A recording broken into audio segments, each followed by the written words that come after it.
नमस्कार।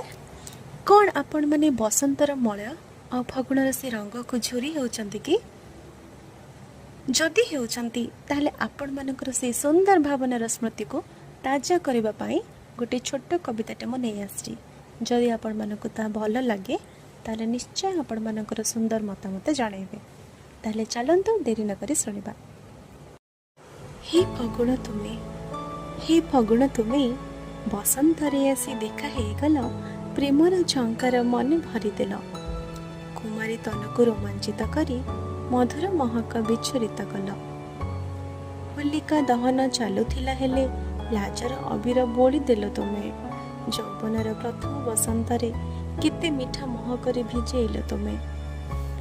भ्रमर गाइला प्रेमर सुरभि मोरके हसुची गोलाप कलिका। कलिका जेतेक फूल फुटिगले केड़े उन्मादयी कुमारी प्रेमिका। फगुण रे तुम भिजा देह देखी श्रावण पड़े चमकी।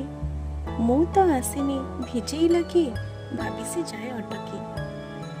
अधा फगुण रे शेष बसंत रे कली कर जमा बुझी नहीं मन।